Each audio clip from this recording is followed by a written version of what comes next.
Hello friends and welcome back to my channel Manjita's Little World আৰু এতিয়া আমি গৈ আছো এখন বিয়ালৈ আৰু বিয়াখন হৈছে আমাৰ মৰমৰ বন্ধু মানে একেলগে পঢ়া আৰু বিয়া মানে আজি আসলে ৰিসেপশন নহয় বিয়াহে হয় মানে দৰাই আজি কইনা আনিব যাব তো আমি এতিয়া যাম পটককে সেইকাৰণে ওলাও অফিসৰ পৰা আহি পাইছো আৰু এতিয়া 7:30 বাজি গ'ল পটককে আমি ফ্ৰেশ হ'ম ফ্ৰেশ হৈ পিনে এটা ৰেডি হৈ পিনে ওলাই যাম তো আপোনালোককো লগতে বিয়াখন দেখুৱাই আছো অলপ সলপ সো চাই থাকিব ভিডিঅ'টো জোৰ হৈছে মোৰ পিন্ধিব ওলোৱা কাপোৰজোৰ এইজোৰ মোৰ জোৰোণতে পিন্ধা কাপোৰ আছিলে তো বহুত দিন পিন্ধা নাই কাৰণে ভাবিছো আজি এইজোৰ পিন্ধি যাও কালাৰটো যদিও কমন ইয়াৰ ফুলবোৰ বহুত ধুনীয়া হয় সো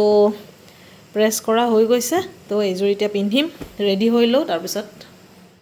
লগতে মই আপোনালোকৰ লগত অলপ মেকআপটো শেয়াৰ কৰি লওঁ এয়া প্ৰথমতে মই লগাই লৈছো প্ৰাইমাৰ আৰু ইয়াৰ পিছত মই লগাই লৈছো ফাউণ্ডেশ্যন এণ্ড দেন মই ইয়াৰ পিছত লগাই লৈছো কম্পেক্ট পাউডাৰ আৰু মোৰ প্ৰডাক্টছবোৰ বেছিভাগ মেবলিনৰে হয় কাৰণ মই মেবলিন আগৰ পৰা ইউজ কৰোঁ আৰু মই ভালো পাওঁ লগতে প্ৰাইচটো ৰিজনেবল হয় এণ্ড দেন মই লগাই লৈছো এয়া আই শ্বেডো ইয়াৰ পিছত আইলাইনাৰ লগাইছো আৰু দেন কাজল ইউজ কৰিছো এইখিনিটো মিনিমেলে হয় সবে এইখিনি কৰে ইয়াৰ পিছত অকনমান মাস্কাৰা আৰু দেন ব্লাছাৰ অলপ লগাইছো এণ্ড ইয়াৰ পিছত মই হাইলাইটাৰ লগাইছিলো হেতু আৰু মই দেখুৱা নহল সো এয়া ৰেডি হৈ গলো এটো হৈছে মোৰ ফাইনেল লুক চুলিটো মই প্ৰথমতে বান্ধি লৈছিলো হয় কিন্তু তাৰ পিছত মই কিন্তু চুলিখিনি খুলি ললো ভালদৰে মেলি ললো কাৰণ পিছত অলপ বেয়া হৈ গৈছিলে সো এয়া ৰেডি হৈ গলো আৰু এতিয়া আমি ওলাই আহিম আৰু ঘৰৰ পৰা লাহেকে সো এয়া ওলাই আহিছো ৰাস্তাত আৰু দৰা ঘৰলৈকে আমি এতিয়া গৈ আছো কাৰণ আমি তাৰ পৰা আমাৰ ফ্ৰেণ্ডছ দুজনক পিক কৰিবলগীয়া আছিলে সো সিহঁতক পিক কৰি পিনে আমি লগতে আহিলো দৰাৰ বাছখন আগত গৈ আছে আমাৰ আৰু এয়া ফাইনেলি আমি আহি পালো দৰাৰ কইনাৰ ঘৰৰ ঠাইখিনি আৰু এতিয়া লগতে আপোনাক মই দৰাকো অলপ দেখাই দিছো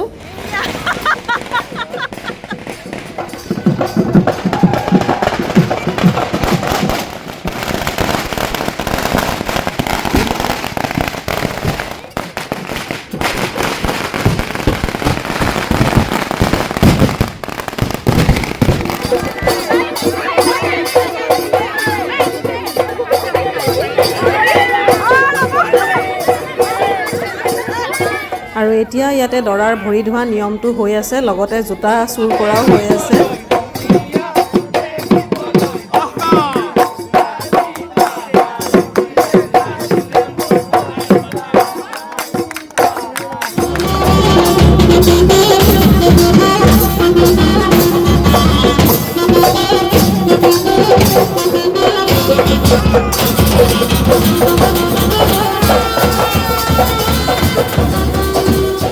সো এতিয়া আমি সকলো ভিতৰত আহি গলো দৰা পাৰ্টিৰ মানুহ আৰু দৰা আহি গ'ল মণ্ডপত বহি গ'ল আৰু এতিয়া গোটেইখিনি নিয়ম ষ্টাৰ্ট হ'ব আৰু যেহেতুকে 1টা বাজি গৈছিলে তো আমি লগে লগে খাবই সোমালো সো আৰু ভোকো বহুত লাগি আছিলে তো আৰু এইটো যোনটো ষ্টাইলত মানে বেঞ্চত বহি পিনে খাইছো বহুত বছৰৰ মূৰত এনেকৈ মই খাব পাইছো মোৰ বহুত ভাল লাগিছে একচুৱেলি যোনটো গাঁৱৰ লাবৰা চব্জি থাকে গাঁৱৰ যোনটো মুড়ি ঘণ্ট থাকে এটো সোৱাদেই আচলতে বহুত বেলেগ হয় আৰু বহুত ধুনীয়া আছিলে খানাখিনি খাবৰ কাৰণে এনেইতো গুৱাহাটীত ৰিসেপশন খায়ে থাকো বাট এনেকৈ খাব পাই বহুত ভাল লাগিলে আৰু এনেকৈ আমাৰ খোৱা হৈ গ'ল আৰু ইপিনে কইনাও ওলাই আহিলে লাহেকৈ আৰু এইখিনি খুব ইমোশনাল টাইম বুলি ক'ব লাগিব আচলতে সো এয়া মালা বদলি কৰা সময় হয় এইখিনি আৰু এইখিনি আমি চালোঁ খুব বেছি ৰাতিলৈকে আমি নাথাকিলোঁ যিহেতু নেক্সট ডে আৰু অফিসো আছিলে আৰু এয়া আহি গ'ল ৰিসেপশন ডে এয়া আছিলে আচলতে দৰাৰ ভায়েক আৰু ডেকোৰেশ্যনটো লগতে দেখাই দিছোঁ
লেট হৈ গ'ল আৰু আমি খাই লৈ ওলালোঁ। এইখিনি টাইমলৈকে মানুহো চব গৈ পিনে শেষ হ'ল লাহেকৈ। চ' আশা কৰিছোঁ আপোনালোকে ব্লগটো চাই ভাল পালে। আৰু এটা নতুন ব্লগত লগ পাম আপোনালোকক। Bye bye.